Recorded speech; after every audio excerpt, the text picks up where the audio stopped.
आज का टॉपिक हमारा बहुत इम्पोर्टेंट है। आज से टॉपिक बहुत इम्पोर्टेंट रहेगा, आज का नहीं। हाइब्रिडाइजेशन, हाइब्रिडाइजेशन एंड शेप, ये है हमारा टॉपिक। इससे पहले हम आपको बता चुके हैं कि हाइब्रिडाइजेशन स्टेट निकालते कैसे हैं। तो हाइब्रिडाइजेशन स्टेट निकालने का जो वो तुक्का वाला मेथड था, जो सही मेथड नहीं था, कल उसके बारे में पूरा डिस्कस किए थे। आज हमारा जो वो सिखाए थे कि sigma bond lone pair count करना और हाइब्रिडाइजेशन स्टेट बताना है, ये भी हम आपको सिखा दिए थे ना। अरे बोल रहे हैं कि रिकॉर्ड हो रहा है, तुम लोग गेट उठ खोल खाल कर रहा है जी।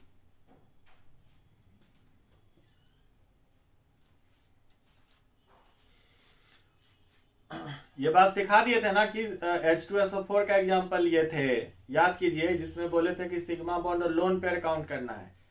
हाइब्रिडाइजेशन स्टेट को निकालने के लिए जिस एटम का हाइब्रिडाइजेशन स्टेट निकालना होता है उस एटम का देखते हैं कि नंबर ऑफ सिग्मा बॉन्ड कितना बनाया है, और दूसरा देखते हैं कि उसके पास लोन पेयर कितना है। सिग्मा बॉन्ड के नंबर और लोन पेयर के नंबर को ऐड कर दीजिए, जो वैल्यू आएगा उसके हिसाब से हाइब्रिडाइजेशन स्टेट निकालिएगा। जैसे कि हम बोले कि सिग्मा प्लस लोन पेयर 2 है, तो हाइब्रिडाइजेशन स्टेट कितना बोलेंगे? sp। Sigma plus lone pair 3 है तो क्या बोलेंगे? sp2। सिग्मा याद आया? sp3d याद आया? sp3d2 याद आया? और 7 के लिए बोले थे कि sp3d3। बस बोले थे, इसके आगे आपको हाइब्रिडाइजेशन स्टेट नहीं सीखना है। उसमें भी हम ये बोले थे कि डी का हाइब्रिडाइजेशन में इन्वॉल्वमेंट क्या है, कंट्रोवर्शियल है, लेकिन आप लोग के लेवल में और चूंकि किताबों में लिखा है तो आप लोग करवाइए। लेकिन जेडीली की बुक में साफ साफ लिखा हुआ है कि जो हाइब्रिडाइजेशन में डी का इन्वॉल्वमेंट क्या है, कंट्रोवर्शियल है। ठीक, चलिए तो 2-4 और एग्जांपल लेते हैं कि किस तरह से हम लोग हाइब्रिडाइजेशन स्टेट निकालते हैं, फिर शेप के बारे में डिस्कस करेंगे। ठीक, जैसे कि मान लीजिए कि आपको दे दिया P4, और P4 में पूछ रहा है कि फास्फोरस का हाइब्रिडाइजेशन स्टेट निकालिए।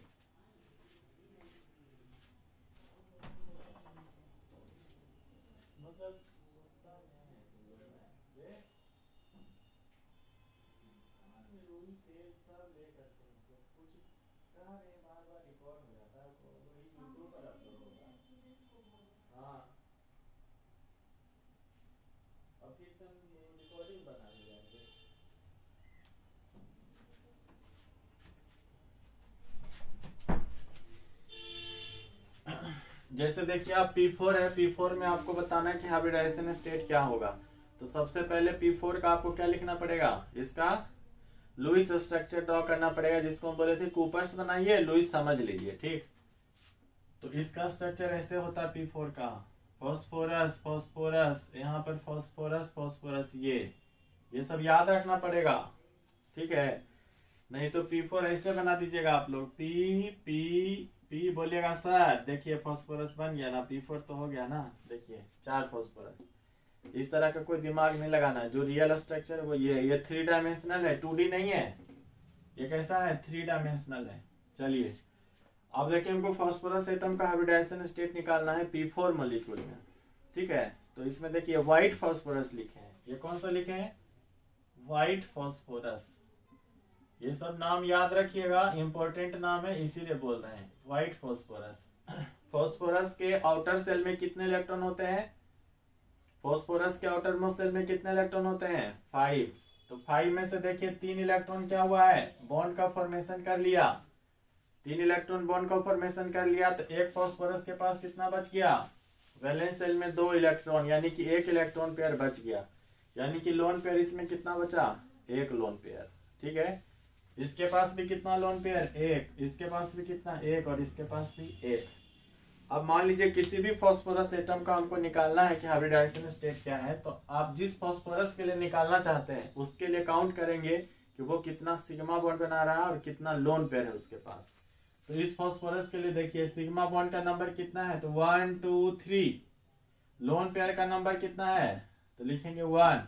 तो सिग्मा प्लस लोन पेयर का वैल्यू कितना हुआ 3 + 1 = 4, यानी कि हाइब्रिडाइजेशन स्टेट क्या हो गया sp3। समझ में आ गया। इसमें जितने फास्फोरस एटम है सारे फास्फोरस एटम का हाइब्रिडाइजेशन स्टेट sp3 है। ये भी आपको sp3 है, ये भी आपको sp3 है, और ये भी आपको क्या है sp3। ये कौन सा मॉलिक्यूल था p4 मॉलिक्यूल। समझ में आ गया, बोले समझ में आया। Yes sir. ठीक है, अगला देखिए। जैसे आपको बोला जाए कि ये बताइए N2 मॉलिक्यूल में नाइट्रोजन का हाइब्रिडाइजेशन स्टेट बताइए। तो सबसे पहले N2 मॉलिक्यूल का आपको स्ट्रक्चर बनाइए। तो N ट्रिपल बॉन्ड N। अब नाइट्रोजन के वैलेंस सेल में 5 इलेक्ट्रॉन होता है, जिसमें से 3 इलेक्ट्रॉन बॉन्ड बना लिया है दोनों का। तो दोनों के पास क्या क्या बचा, 1 इलेक्ट्रॉन पेयर बचा हुआ है। तो अब हमको जिस नाइट्रोजन एटम के लिए निकालना है हाइब्रिडाइजेशन स्टेट, उस नाइट्रोजन का चेक करेंगे कि ये कितना सिग्मा बनाता है और कितना इसके पास लोन पेयर है। तो इस नाइट्रोजन के लिए देखिए सिग्मा बॉन्ड कितना बना हुआ है, इधर ही की तरफ बॉन्ड बना हुआ है ना, ये नाइट्रोजन इसके साथ बॉन्ड बनाया। तो ट्रिपल बॉन्ड है यहाँ पे। तो ट्रिपल बॉन्ड के केस में क्या होता है 1 सिग्मा और 2 पाई।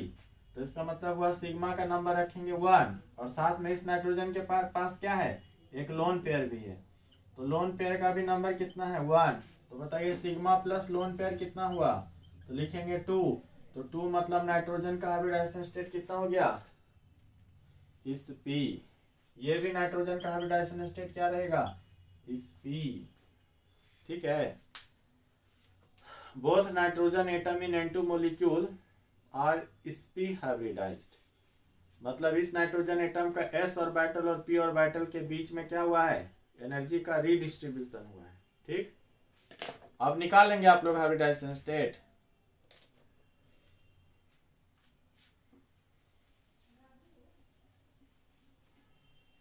बोलिए ना, आप निकाल लेंगे हाइब्रिडाइजेशन स्टेट आप लोग। देखें नहीं बता रहे हैं। जैसे बोलेगा कि SO4 2- इसमें सल्फर का हाइब्रिडाइजेशन स्टेट बताइए। तो सबसे पहले तो इसका स्ट्रक्चर ड्रॉ कीजिए। S double bond O oxygen पर माइनस, और ऑक्सीजन पर कौन सा माइनस, ये सल्फेट आयन का स्ट्रक्चर है। ठीक है, अब यहां से देखेंगे इस सल्फर के लिए, ये सल्फर, इसका हमको हाइब्रिडाइजेशन स्टेट बताना है। तो चेक करेंगे कि ये कितना सिग्मा बॉन्ड बना रहा है और कितना इसके पास क्या है लोन पेयर। तो बताइए सिग्मा कितना बना रहा है ये sulphur, 1 sigma 2 sigma 3 sigma 4 sigma, ये 4 सिग्मा बना रहा है। तो सिग्मा = 4। लोन पेयर इसके पास है क्या, नहीं है, 0 है ना, क्योंकि सल्फर के पास टोटल 6 इलेक्ट्रॉन होता है, जिसमें 2 इलेक्ट्रॉन इसके साथ, 2 इलेक्ट्रॉन इसके साथ, 1 इलेक्ट्रॉन इसके साथ, 1 इलेक्ट्रॉन इसके साथ। तो इसका 6 का 6 इलेक्ट्रॉन किसमें चला गया बॉन्डिंग में। तो लोन पेयर कितना हो गया 0।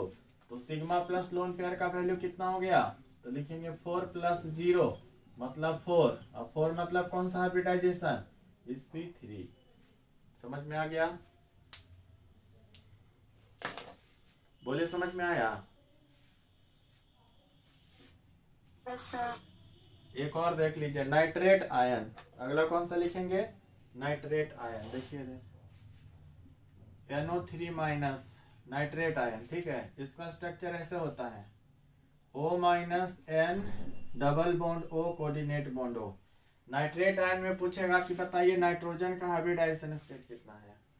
ठीक, तो इसका हाइब्रिडाइजेशन स्टेट कैसे निकालेंगे, जैसे पहले निकालते थे। तो ये नाइट्रोजन के लिए काउंट करेंगे सिग्मा बॉन्ड कितना बनाया, तो बताइए तो कितना बनाया है 1 सिग्मा 2 सिग्मा और 1 3 सिग्मा। कोऑर्डिनेट बॉन्ड यदि अकेला है तो उसको सिग्मा के इक्विवेलेंट ही मानते हैं। तो ये भी सिग्मा है, यहाँ पर सिग्मा है, यहाँ पर सिग्मा और यहाँ पर सिग्मा और पाई दोनों है।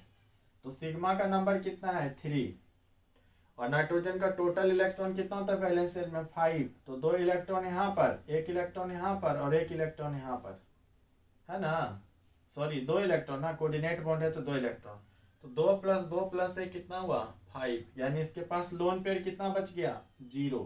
तो सिग्मा प्लस लोन पेयर का वैल्यू कितना हो गया 3। तो 3 का मतलब कौन सा हाइब्रिडाइजेशन स्टेट sp2। समझ में आया। बोले समझ में आया? Yes sir. कोई तकलीफ नहीं है? अब देखिए जरा सा,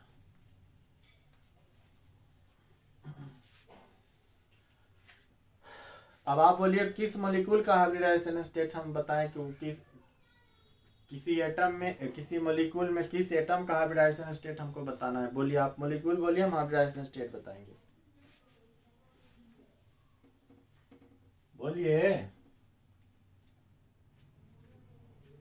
वाटर। वाटर, ठीक है। ये लीजिए H2O। अब H2O का फिगर बनाइए। तो HOH, बोले थे ना कि स्ट्रक्चर आपको पता होना चाहिए। यदि आप स्ट्रक्चर नहीं जानते तो केमिस्ट्री पढ़ना बेकार है, फिर केमिस्ट्री नहीं पढ़िए। अब देखिएगा यहाँ पे वाटर में हमको ऑक्सीजन एटम कह दी, हाइब्रिडाइजेशन स्टेट पूछ दिया। बोलेगा सर हाइड्रोजन का क्यों नहीं पूछ सकता है? नहीं पूछ सकता है, हाइड्रोजन का भी पूछ सकता है, लेकिन हम बोले थे कि जो एटम सिर्फ एक बॉन्ड बनाए उसमें हाइब्रिडाइजेशन नहीं होता है, उसमें प्योर और वाइटल पार्टिसिपेट करता है बॉन्डिंग में। तो यहाँ पर हाइब्रिडाइजेशन हाइड्रोजन एटम में नहीं होगा। जिसमें होगा वो कौन है? ऑक्सीजन, क्योंकि ऑक्सीजन यहाँ पे कितना बॉन्ड बनाया? एक बॉन्ड और एक, दो बॉन्ड तो बनाया है। तो कम से कम कोई एटम दो बॉन्ड बनाए तो उसमें आपको क्या होता है? हाइब्रिडाइजेशन होता है। और यदि एक सिंगल बॉन्ड बनाए तो फिर हाइब्रिडाइजेशन नहीं बोलेंगे। ठीक, तो अब आइए देखिए यहाँ पर, तो यहाँ पर क्या लिखेंगे हम लोग?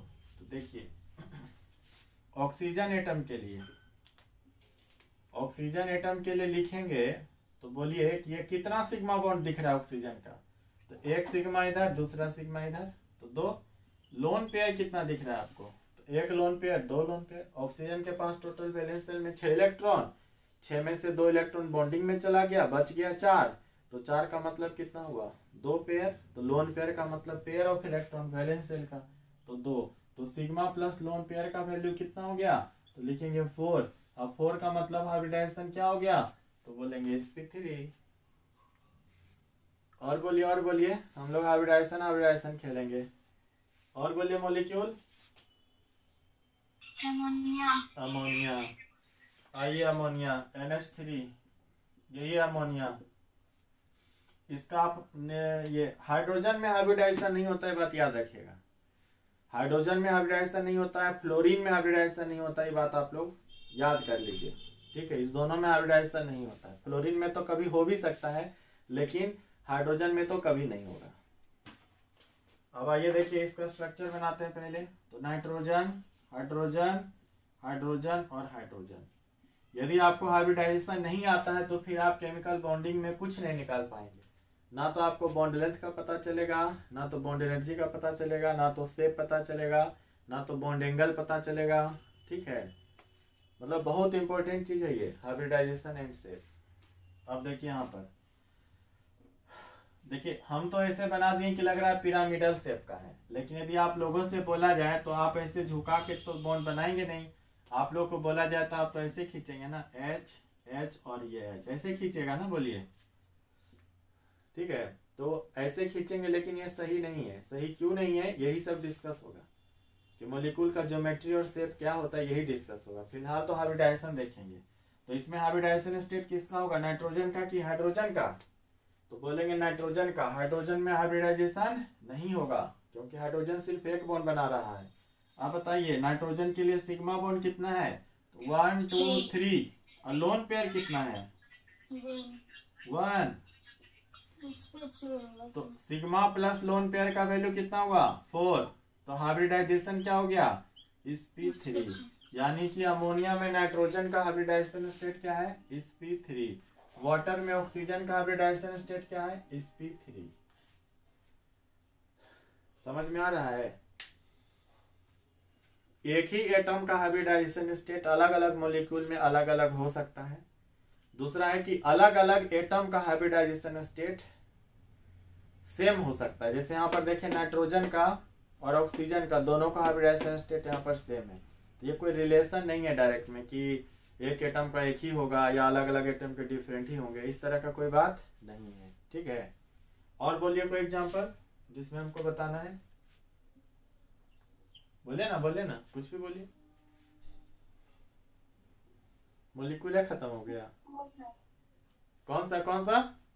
CH4 CH4, आइए आइए CH4 यहीं से तो शुरू किए थे ना।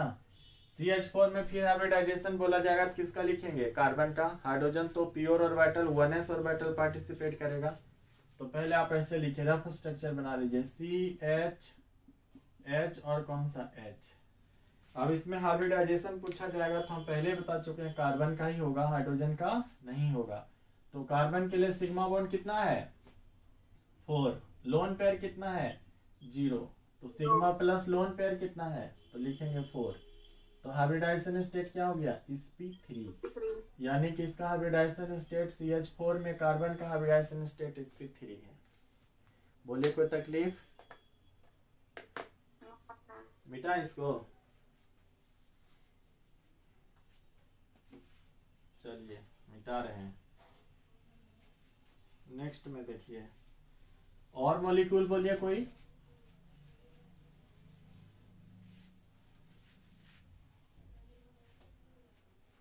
बोलिए ना, हम ही बोलते हैं। जैसे मान लिया जाए कि अमोनियम आयन की बात कर रहा है NH4+। किसकी बात हो रही है? Ammonium ion NH4+। तो पहले इसका रफ डायग्राम बनाइए, ठीक है? तो ऐसे बनाइए, नाइट्रोजन हाइड्रोजन हाइड्रोजन हाइड्रोजन और H+ यहाँ पर आया। ये जो अपना लोन पेयर था ये इसको दिया कोऑर्डिनेट बॉन्ड के थ्रू। NH4+ दिखाएंगे ना तो अमोनिया मॉलिक्यूल NH3 के पास जो लोन पेयर था नाइट्रोजन के पास, वो नाइट्रोजन अपना लोन पेयर H+ को देता है तो NH4+ बनता है, ठीक है? तो यहाँ पर दिखा रहे इस तरह से, ठीक। इस जो ये जो कोऑर्डिनेट बॉन्ड यहाँ पर दिख रहा है आपको, कोऑर्डिनेट बॉन्ड भी किसके इक्विवेलेंट है? सिग्मा। तो यहाँ पर आप बताइए कि इस नाइट्रोजन के लिए sigma plus lone pair count करना है। तो बताइए सिग्मा बॉन्ड कितना हुआ? 4। 1 2 3 और 4। कोऑर्डिनेट बॉन्ड भी किसके इक्विवेलेंट है? कोऑर्डिनेट बॉन्ड यहाँ पर चल रहा है, ये कोऑर्डिनेट बॉन्ड भी क्या है? सिग्मा बॉन्ड के ही इक्विवेलेंट है। तो सिग्मा का नंबर कितना हो गया? 4। लोन पेयर कुछ बचा? नहीं बचा। लोन पेयर से ही तो कोऑर्डिनेट बॉन्ड बनाया है, तो लोन पेयर हो गया आपको 0। तो सिग्मा प्लस लोन पेयर का वैल्यू कितना हो गया? 4। तो हाइब्रिडाइजेशन स्टेट कितना हो गया? sp3। यानी कि अमोनियम आयन में नाइट्रोजन का हाइब्रिडाइजेशन स्टेट कितना है? sp3। बोले कोई दिक्कत? बोले कोई दिक्कत नहीं है? तो फिर आप लोग बताइए कि I3- में जो सेंट्रल आयोडीन होगा, I3- में जो सेंट्रल आयोडीन होगा, उस आयोडीन का हाइब्रिडाइजेशन स्टेट बताइए, तब ना जानेंगे। बोले सर आप तो बताए हल्का हल्का, पूछ दिए भारी। N3- में सेंट्रल नाइट्रोजन एटम का आपको हाइब्रिडाइजेशन स्टेट बताना है, बहुत इंपॉर्टेंट। ये दोनों ही वेरी इंपॉर्टेंट, बहुत बहुत इंपॉर्टेंट है ये दोनों। बेरियम एजाइड, जो आजकल के जो गाड़ी होते हैं, कार सब होता है, उसमें जो है ना बोलता है ना एयर बैग है, तो एयर बैग में बेरियम अजाइड ही फिलअप किया जाता है। वो सॉलिड होता है, जब उस पर फोर्स लगता है, मतलब उस पर क्या बोलते हैं, इम्पैक्ट में ये गैस में कन्वर्ट होता है, गैस बनाता है N2 गैस। तो यही एजाइड आयन है ये N3-, ठीक है? तो आपको खैर इसके बारे में बताना है और इसके बारे में बताना है कि दोनों में जो सेंट्रल एटम होगा उसका हाइब्रिडाइजेशन स्टेट क्या होगा। बना के दिखाए तो देखते हैं पहला जवाब किन की तरफ से आता है।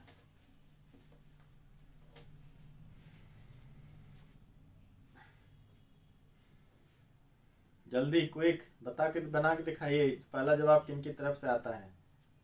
सर I3- का sp3 होगा क्या? sp3 इसका? चलिए आइए देखिए, स्ट्रक्चर बताए थे आपको, आयोडीन कोऑर्डिनेट बॉन्ड I पर कौन सा? माइनस चार्ज, ठीक है? इसके पास कितने इलेक्ट्रॉन पेयर हैं? 3 इलेक्ट्रॉन पेयर बच गए हैं। हम बोले थे कि सेंट्रल आयोडीन का निकालिए, मतलब सेंट्रल आयोडीन ये वाला है। तो आप देखिए तो इसके लिए क्या होगा? सिग्मा का वैल्यू कितना? 1 सिग्मा इधर और 1 कोऑर्डिनेट बॉन्ड की वजह से, तो 2 सिग्मा हुआ। और लोन पेयर इसके पास कितना बचा है? तो 1 2 3, इसके पास 3 लोन पेयर है। बोलेगा 3 लोन पेयर, 3 कैसे? तो भाई आयोडीन के पास टोटल होता है 7, तो 7 में से 1 इसके साथ बॉन्डिंग में चला गया, तो बाकी बचा 6। तो 2 2 4 2 6 तो बच गया। यही आपको दिख रहा है, ये जो बॉन्ड बना है इसमें तो आयोडीन, ये वाला आयोडीन अपना इलेक्ट्रॉन यूज करेगा नहीं, क्योंकि कोऑर्डिनेट बॉन्ड में क्या होता है, डोनर एटम अपना इलेक्ट्रॉन देता है, तो ये आयोडीन अपना इलेक्ट्रॉन इसको दिया है, ठीक है ना, तो इससे तो कोई मतलब है नहीं हमारा, ठीक। तो अब आयोडीन के पास जो टोटल 7 इलेक्ट्रॉन थे उसमें से एक बॉन्ड में चला गया, तो बाकी 6 बच गया, तो 6 मतलब लोन पेयर कितना हो गया, 3। तो सिग्मा प्लस लोन पेयर का वैल्यू कितना हो गया, sigma plus lone pair is equal to हो गया 5, और 5 का मतलब हाइब्रिडाइजेशन स्टेट कितना हो गया, sp3d। बहुत इंपॉर्टेंट है ये, बता नहीं सकते, इसका शेप पूछ देता है कि बताइए इसका शेप कैसा रहेगा। तो आपसे पूछा जाए तो ले सर लीनियर तो दिख रहा है, एक ही लाइन में तीनों है, तो लीनियर दिख रहा है, क्या इसका शेप लीनियर है,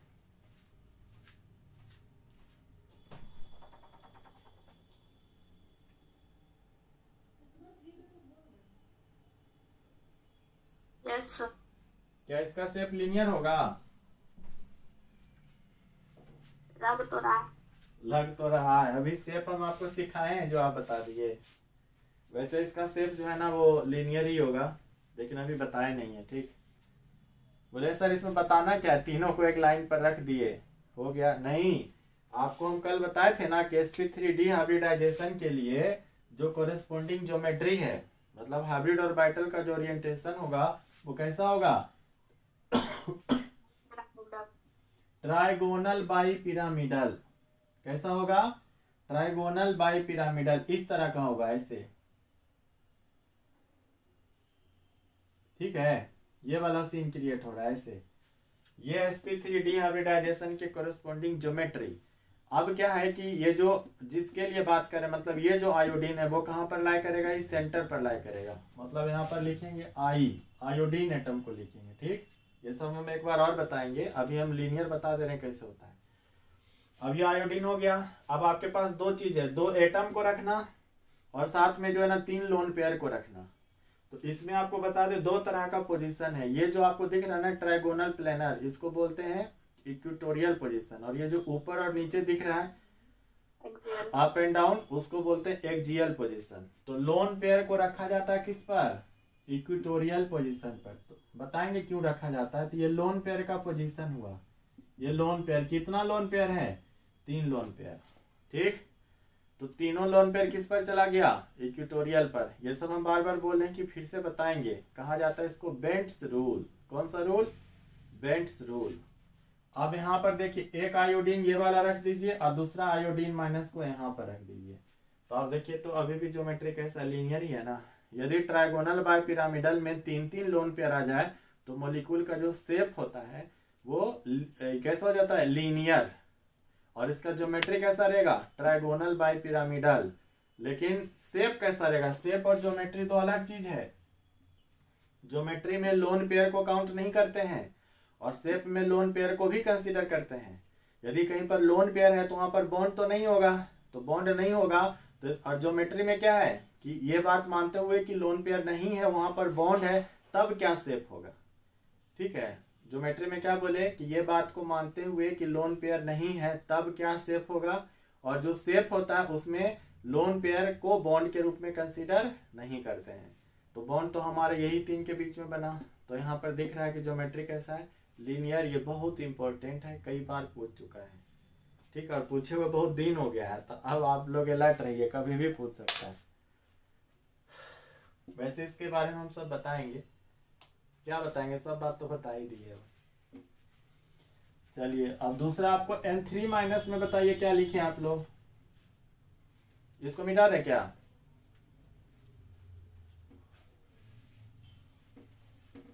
एक से एक मॉलिक्यूल का एग्जांपल देंगे। अभी तो बॉन्डिंग शुरू हुआ है समझिए, अब यहाँ से जो भी पढ़िएगा ना वही एग्जाम में पूछेगा, इससे पहले बेस बन रहा था। तो आइए N3 माइनस का देखिए, इसको पढ़ते हैं एजाइड आयन। क्या पढ़ते हैं, एजाइड आयन।